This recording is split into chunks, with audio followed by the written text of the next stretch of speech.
The silence is over. After years of legal drama, Young Thug's alleged victims are finally stepping forward to share their side of the story. From explosive accusations to jaw-dropping courtroom twists, these revelations are shaking up everything we thought we knew about the controversial rapper. Who's calling him out? What secrets have stayed buried until now? And how does this change his public image? Join us as we tell you all about the victims of Young Thug speaking out against him. Young Thug is the king of mumble rap. But the way things are turning out for him, it seems like the king might as well get collared for his crimes, sooner or later. Young Thug, who was born Jeffrey Lamar Williams Jr., has a rap sheet that is perhaps longer than his discography. And as per the police, the Pandora box against him has to reveal more. In the world of music, he has swept Grammys, Billboard Top 100, and some of the biggest songs of the year. But there's also a recorded 911 call where a woman identified Young Thug as her friend's shooter. And that's just hitting the tip of the iceberg. More notably, just in November 2022, he had to accept a plea deal that saved him from 20 years in jail time. We'll reach the crux of the infamous racketeering case. Yet before Young Thug became the A-class criminal we know today, he was making strides in the world of rap like no one else. Two of his biggest hits are Camila Cabello's Havana and Childish Gambino's This Is America. For those who are familiar with his rap game, they know that Young Thug is truly the essence of the rap game emerging from Atlanta. Young Thug's journey to the top has been as dramatic and unpredictable as his music. It all started in 2011 when Jeffrey Williams dropped his first mixtape, I Came From Nothing. Was he exaggerating? Not at all. We all remember the internet frenzy when Thug proposed his unique plans to solve the problem of poverty. Stop having kids, he had said. Sounds glaringly funny. But when you realize that he had to compete with 10 of his siblings to get one meal in a day, everything changes. Young Thug grew up with scraps, and his rap moniker isn't a clever play on words or anything metaphorical. It was his life. The fight against poverty hits close to home for me. Young Thug shares candidly, it's part of my story. Where I'm from, real poverty is just the reality. My mama had 11 kids, and when you've got that many mouths to feed, hard times are inevitable. But we made it through. My friends and I, we were robbers, just wild kids who took whatever we wanted. Yep, really. When Young Thug raps about stealing spare dollars to grab a meal for himself, he isn't being hyperbolic. But of course, he had found a way to turn his life around, just rap your heart out. By 2013, he had landed a deal with Gucci Mane's label, 1017 Records, and released the game-changing 1017 Thug. Critics loved it, and fans couldn't get enough. Who was this guy with the wild style and even wilder sound? The real buzz began in 2014 with back-to-back hits. Stoner and Danny Glover were undeniable, and his features on tips about the money and Rich Gang's lifestyle had everyone asking, who's this Atlanta prodigy? That same year, he teamed up with Rich Gang for The Tour Part 1, further proving he wasn't just a one-hit wonder. By the time he signed with 300 Entertainment, his career was on fire, and it didn't stop there. In 2015, Barter 6 and his Slime Season mixtapes took the rap world by storm. Then came Jeffrey, the 2016 mixtape that gave us not only more hits, but a jaw-dropping cover. Was it art or fashion? Fans couldn't stop talking. By 2017, Young Thug's feature on Camila Cabello's Havana gave him his first Billboard Hot 100 #1, and in 2018, he scored a Grammy for This Is America with Childish Gambino. Talk about leveling up. His debut studio album, So Much Fun, in 2019 lived up to its name, topping the Billboard 200 with bangers like The London and Hot. But wait, there's more. In 2020, his collaborative mixtape Slime and B with Chris Brown gave us Go Crazy, a song that hit #3 on the charts. And who can forget his features on Travis Scott's Franchise or Drake's Way Too Sexy? By 2021, his second studio album, Punk, was yet another hit, followed by Business is Business in 2023. And let's not ignore his Young Stoner Life Records compilations, Slime Language and Slime Language 2. The latter debuted at #1 in 2021. This is also where things start to get tricky. You see, in 2016, Young Thug set out to make his own record label, Young Stoner Life. When he left Gucci Mane's wing, he only had one intention in his mind. He wanted to do something right for the young, aspiring rappers from Atlanta who are left to fend for themselves. Pretty cool, right? Well, down the line, the same record label would become the heart and soul of Young Thug's criminal record. What exactly was going on in Atlanta under the guise of a record label? We didn't know anything, and Young Stoner Life continued to make strides. This is why the popular Young Stoner Life chain has become quite an emblem in the rap scene. Many big name rap stars proudly sport the chains, a signature gift from none other than Young Thug himself. Rappers like Lil Uzi Vert, Drake, Lil Baby, Lil Gootit, and Youngboy Never Broke Again have all been seen rocking these iconic chains. The buzz around Young Stoner Life Records reached new heights when its official Instagram page teased Slime Language, a project that turned out to be a major compilation album from the label. If you've listened to tracks from Young Stoner Life affiliates, you've probably heard the phrase SLAT, which stands for Slime Love All the Time. Did you know this acronym was created by Young Thug back in 2013? It's become a cultural staple for fans and artists alike, and a symbol of gang violence, and allegedly so. As per several American authorities, Young Stoner Life isn't Young Stoner Life for Young Thug. The record label is just a front. Behind a recording studio, the record label is Young Slime Life, a notorious street gang hailing from Atlanta, and the loyal members of this violent clique have a leader of their own. It doesn't take a genius to guess who it is. This is where we venture deep into the crimes of Young Thug, all narrated by his countless victims. Young Thug, one of rap's biggest stars, somehow managed to escape what could have been a life sentence after a legal battle that dragged on for nearly 2 years. Yes, you heard that right. 2 years of courtroom madness and the outcome? Probation. Shocking considering the storm of charges against him. The drama kicked off on May 9th, 2022, when Young Thug, along with 27 others, was swept up in a massive 56-count indictment. The charges were straight out of a crime drama, murder, assault, drug and gun possession, and even conspiracy to violate the Racketeer Influenced and Corrupt Organizations Act. These accusations weren't just recent either. They reportedly traced all the way back to 2012.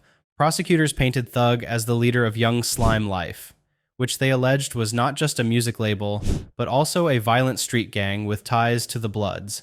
You know, the very same gang that is known to lace the streets of America with hard drugs. And oh, the gang members have also allegedly taken several lives. The prosecution claimed that Young Thug was hanging around with those types of people. Yikes. They didn't stop there. They even dragged his lyrics into the mix, quoting lines like, "I never killed anybody, but I got something to do with that body," as supposed evidence of his involvement in crimes.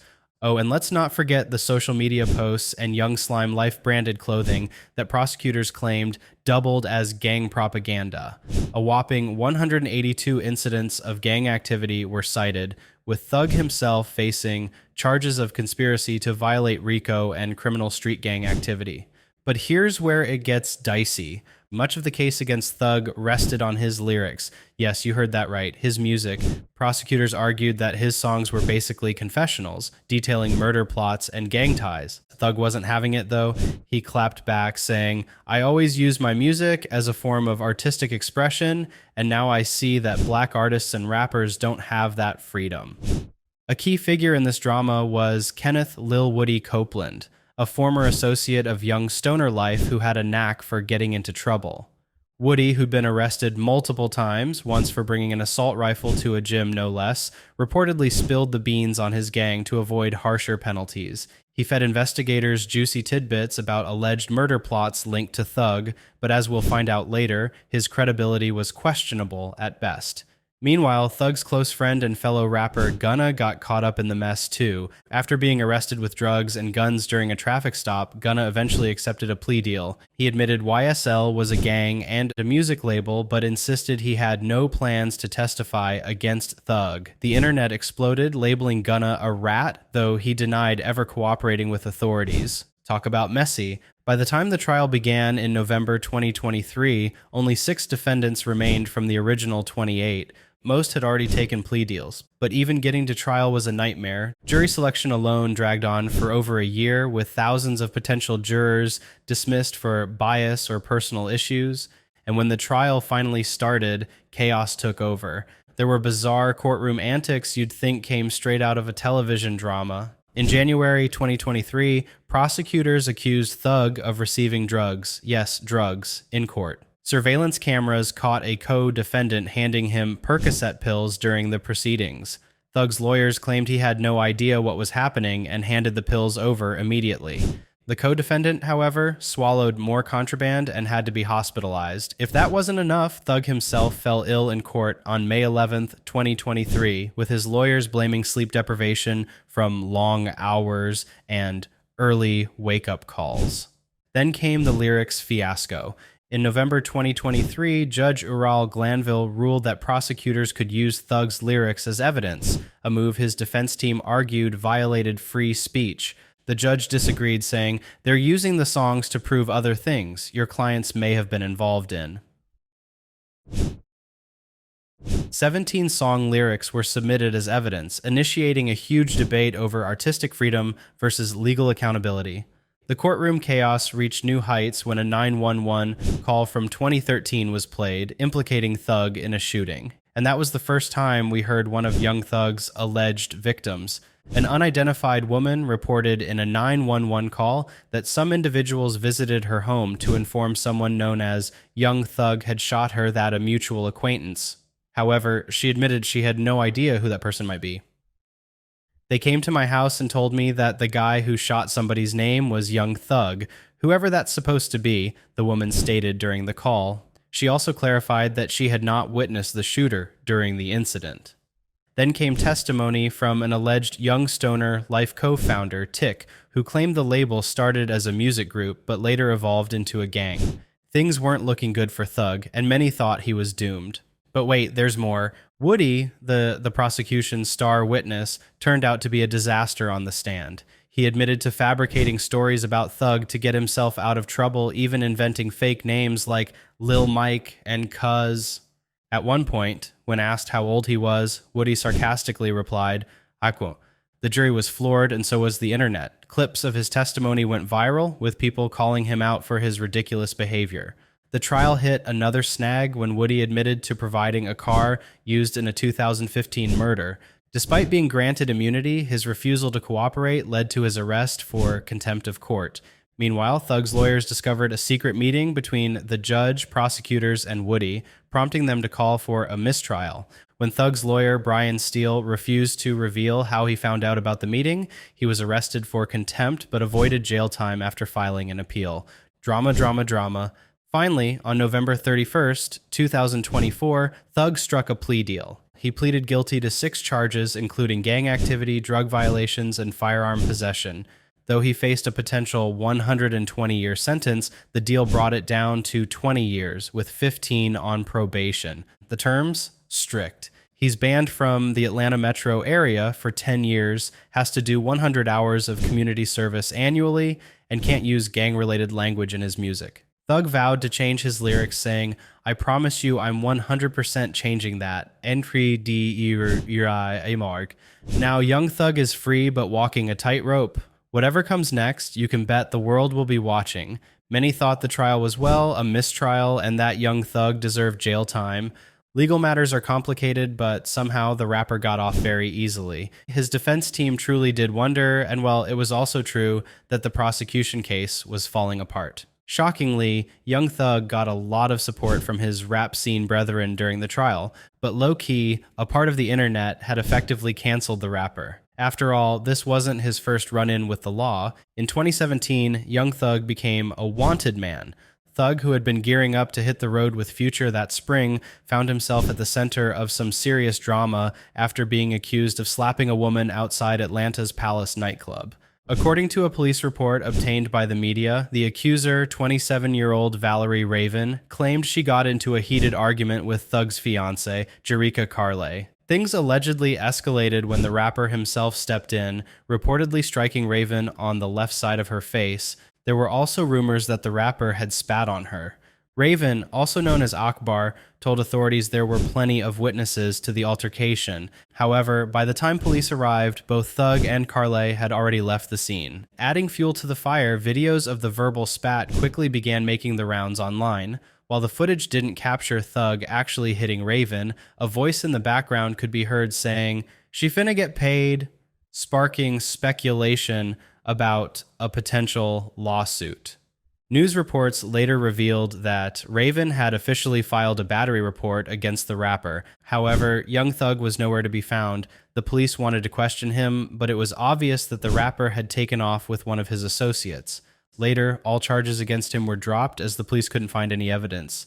Once again, Young Thug got off easy. There were rumors that he had definitely gotten violent with Raven, yet somehow he didn't end up in a lockup.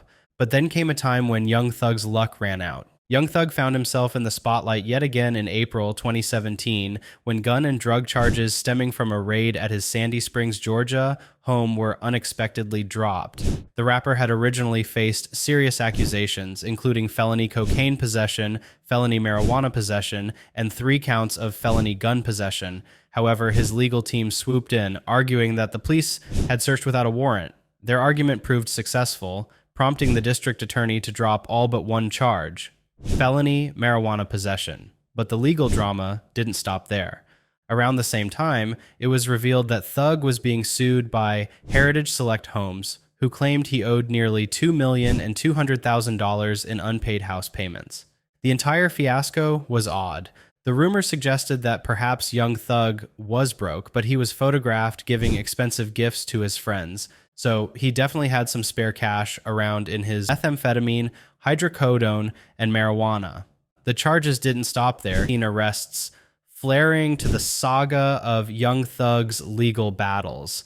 What's really odd is that multiple people have come up with harrowing accounts of Young Thug's violent streak, but the rapper's popularity doesn't falter. In fact, his racketeering trial earned him sympathy from all around. In the eyes of rap enthusiasts, he was another obscure voice that was being shut down by law enforcement.